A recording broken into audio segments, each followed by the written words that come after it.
नमस्कार और स्वागत है आप सभी का गौरी और प्रणव इस चैनल पर।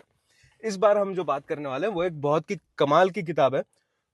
फिर से मुझे वो पुणे बुक फेस्टिवल में मिली थी। उसका नाम है इब्न बतूती। दिव्य प्रकाश दुबे जी ने लिखा है और बड़े ही उम्दा लेखक है, बहुत अच्छे लेखक हैं। मैंने ये और बोलने का जो पॉज लिया ना यार, वो ये सोचने के लिए कि उनके बारे में मैं बोलूं क्या, क्योंकि जब मैंने पढ़ना शुरू किया था, अब मेरी और दिव्य प्रकाश दुबे जी की पहचान उतनी ही है जितना उन्होंने इब्न बतूती लिखा है। मैंने उससे पहले उनकी कोई भी किताब नहीं पढ़ी थी, लेकिन मैंने उनका नाम सुना था। हिंदी युग में के बड़े अच्छे लेखक हैं। तो जब मैंने वो पढ़ना शुरू किया, शुरू शुरू में तो यार आई वॉज ओवरवेल्ड। मुझे बहुत ज्यादा लगने लगा। मैं यार, इतने सारे वन लाइनर आपने दे रखे हैं किताब में पढ़ने के लिए, और बहुत सादे वन लाइनर्स हैं। मतलब आप बोलते हो यार ये तो मैं जानता था, लेकिन मैंने ऐसा महसूस तो किया नहीं था। फिर ये मैं जानता तो था, लेकिन मैंने ऐसा सोचा नहीं था, पता नहीं क्यों। ऐसे ढंग से लिखे गए वन लाइनर्स हैं, और स्टोरी स्टोरी बहुत सुंदर है, बहुत क्यूट है।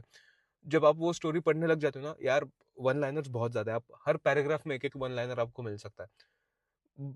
सबसे प्यारा और सबसे क्यूट वन लाइनर मुझे ना उनका एक लगा है, जब अब इसमें इस स्टोरी में ना चार पांच प्रमुख कैरेक्टर है।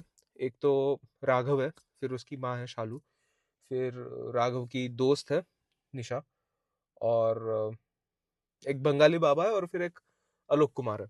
तो ये पांच कैरेक्टर्स है जिनके भीतर ये स्टोरी घूमती है। और ये स्टोरी फ्यूचर और प्रेजेंट, या फिर अगर आप उल्टे तरीके से कहा जाए तो प्रेजेंट और पास्ट में चलती है। एक 1990 का दशक है, और एक 2015 2015 और 2000, हाँ, 20 करीब के करीब का दशक है, जब राघव यूएस जाने वाला है। अब मैं ये सोच रहा हूँ कि यार, जब 1990 में वो कॉलेज में थी, और 2015 में तो राघव 10 अक्टूबर को निकलने की बात कर रहा है। बट ठीक है। तो ऐसे में इस कहानी में फिर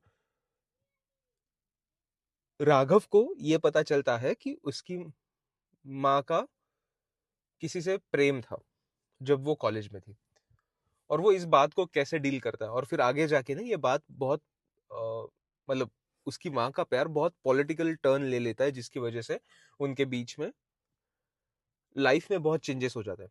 तो ये कोर था उस स्टोरी का।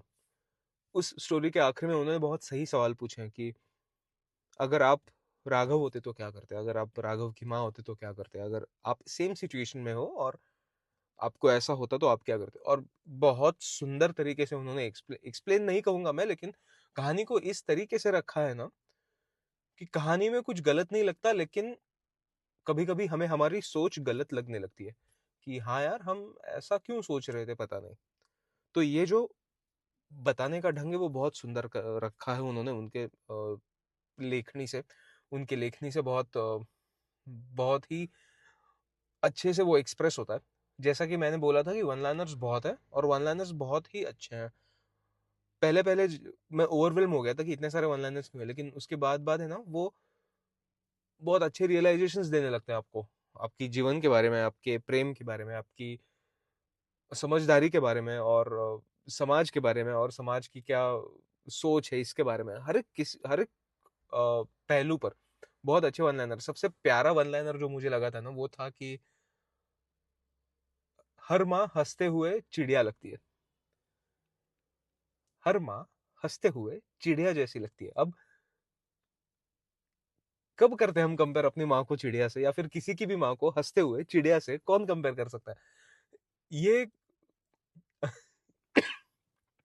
ये क्यूट सा जेस्चर है मुझे लगता है। और ये ऐसे जो जेस्चर्स हैं, ऐसे जो वन लाइनर्स हैं ना, इनकी स्टोरी में बहुत है। मैं उनके वन लाइनर के ही प्यार में हूँ। इनकी स्टोरी तो बहुत अच्छी थी ही। कभी कभी 160 पन्नों की स्टोरी है। बहुत ज्यादा बड़ी है या फिर बहुत टाइम लगता है, ऐसी बात नहीं है। लेकिन फिर वो वन लाइनर्स लेकर आप धीरे धीरे ही चलते हो स्टोरी में। मैंने कोशिश इतनी करी कि मैं जल्दी से खत्म करूं, क्योंकि 160 ही तो पन्ने यार, बहुत थोड़ी ना टाइम लगना है। पढ़ लेते हैं, जल्दी से हो जाएगी। नहीं हुआ जल्दी से। आप पता नहीं क्या है, लेकिन एक ठहराव है। मैं धीमा पेस से नहीं बोलूंगा, लेकिन वो ठहराव है उस कहानी में कहीं पे, कि आप ठहर जाते हो वहाँ पे, आप बोलते हो कि नहीं यार अब पढ़ने की इच्छा नहीं, अब मन नहीं करता, अब थोड़ा रुक जाता हूँ, उसके बाद वापस पढ़ लूंगा। तो ये जो खूबसूरती है कहानी की, वो बहुत अच्छी है। अगर आप कोई ऐसे शख्स हो जिसे हिंदी पढ़ना शुरू करना है, या फिर हिंदी पढ़ना शुरू ही किया, या फिर पढ़ने की आदत ही नहीं है लेकिन पढ़ना चाहता हूँ, तो आप इस कहानी के साथ पढ़ना शुरू कर सकते हो। ये बहुत सुंदर तरीके से आपको आपके विचारों में, विचार की धाराओं में, पढ़ने की आदतों में कन्वर्ट करेगी। आपको उसकी आदत आदत की भी आदत लगाएगी। तो आप पसंद करोगे इस कहानी को, ये मेरा मानना है। आपको ये बुक रिव्यू कैसा लगा? अगर अगर आपने पढ़ी है तो आप मुझे बताएं कि आपको ये बुक रिव्यू कैसा लगा। क्या ये आपको जितना फील हुआ था उस किताब के बारे में, क्या मेरा बुक रिव्यू भी आपको वही बता रहा है? आप मुझे बता सकते हैं। अगर आपने ऐसी उनकी और कौन कौन सी किताबें पढ़ी हैं, आप मुझे बताएं। उनकी और किताबें भी अब मैं खरीद कर पढ़ना चाहूंगा।